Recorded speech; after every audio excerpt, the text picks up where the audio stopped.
Encore rebonsoir.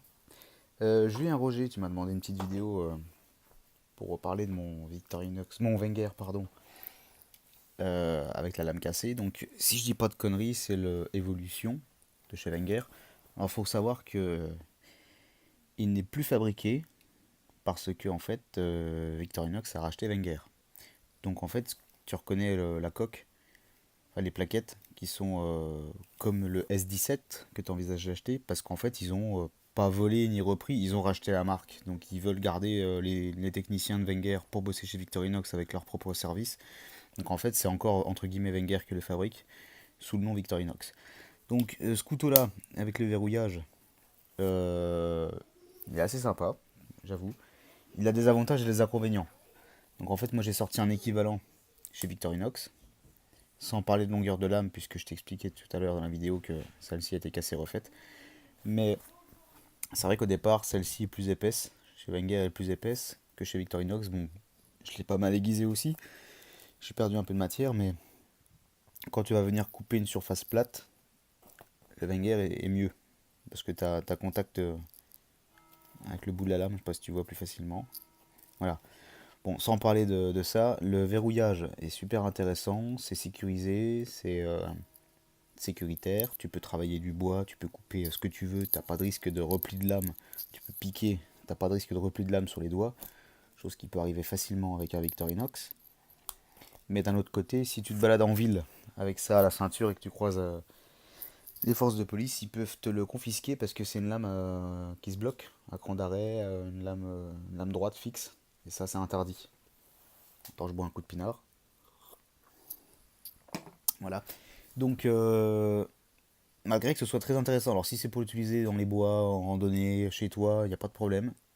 Donc il a la lame principale que tu débloques en appuyant ici pour la rabattre. Donc faut pas oublier qu'au niveau de la loi, c'est pas top.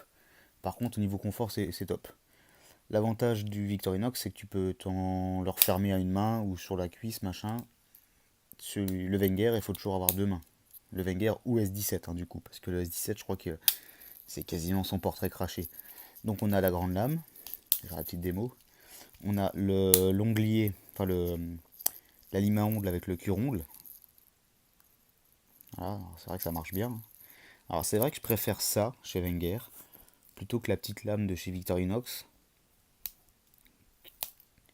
qui est censée être une lame de précision, mais que j'utilise jamais en fait. C'est super rare parce que je sors la grande lame, je coupe, je sors la lame quoi. La petite, je la sors en me disant tiens, faudrait que je la sorte, mais je la sors jamais par intuition. Donc le Wenger est quand même bien pour ça parce que je me sers plus de ça en fait. Je me sers de plus de ça qu'une petite lame sur un Suisse. Hop, je referme tout. Voilà. Ensuite, je compare encore avec un Victorinox, toujours, histoire qu'on ait une comparaison. L'ouvre-boîte Wenger, l'ouvre-boîte Victorinox. Alors, l'ouvre-boîte Wenger, il est très bien, il fait très bien son boulot. Le Victorinox aussi. Simplement, là, on perd le petit tournevis plat qu'on a sur le Victorinox. Alors, si on s'en sert souvent, bah, c'est bien. Si on s'en fiche et qu'on ne s'en sert jamais, bah, autant prendre celui-là. Il fait le boulot. C'est pas un décapsuleur. Il y en a beaucoup qui confondent, mais c'est pas un décapsuleur. Le décapsuleur est de l'autre côté. Donc les deux font décapsuleur et dénus de câble. Donc le Wenger Evolution, qui doit faire comme le S17 encore une fois, a le gros tournevis plat et et le dénu de câble. Et décapsuleur de canette évidemment. Ça c'est pareil. Le poinçon, le poinçon qu'on a chez Wenger ici. Alors le S17, j'en sais rien. Je sais pas ce qu'ils ont choisi. Mais il n'y a pas à chier. Le poinçon de Wenger, bah, il pique pas, il est pas aiguisé. Je m'en sers pas du tout. Mais pour rien. Avec le Victorinox, on peut faire des trous, on peut nettoyer une pipe, on peut faire de la couture de lin, ou de sac à patates, parce qu'il y a un trou pour. On peut percer la ceinture. Percer une ceinture avec ça en cuir, faut se brosser Martine, quoi. Donc je sais même pas pourquoi ils l'ont mis, moi je m'en sers jamais.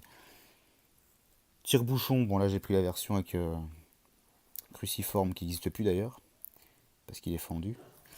Cruciforme, tire-bouchon, il fait le boulot aussi bien que les autres, y a pas de souci. Pince à épiler et cure-dent, elles sont planquées, mais c'est de la qualité, il n'y a rien à dire. Il faut avoir un petit peu d'ongle pour le sortir, comme l'autre. Voilà, ça c'est après la partie qui est pas la plus essentielle, mais importante. J'ai cru voir que sur le S17, parce que c'est un modèle que j'ai pas, sur le S17, il y a les mêmes ciseaux que ça, qui remplacent le ressort de Victorinox, qui est une lamelle d'acier, par une barre. Et j'aime pas. Parce que, alors si on regarde un couteau Victorinox, quand on va utiliser la paire de ciseaux, la base ne bouge pas. Donc je vais couper droit sans bouger. Il coupe très bien. Si je prends le Wenger, le système de ressort, alors évidemment le ressort ne pète jamais hein, sur les Wenger, c'est vrai que ça c'est mieux. Par contre, quand je coupe une feuille, c'est toute la paire qui monte et qui descend. L'ensemble bouge. C'est-à-dire que quand on a la feuille de papier devant nous, si on regarde ce point-là, enfin, si on regarde ma blessure là, je me mets en face, ça arrête pas de bouger. Si je prends le Victorinox,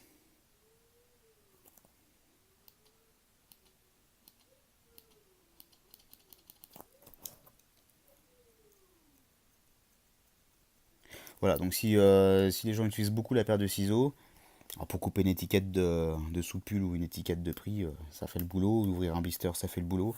Moi, je sais que je coupe le cuir avec, je découpe les patrons en papier avec et tout. Je prends toujours un Victorinox, le Winger, il m'énerve.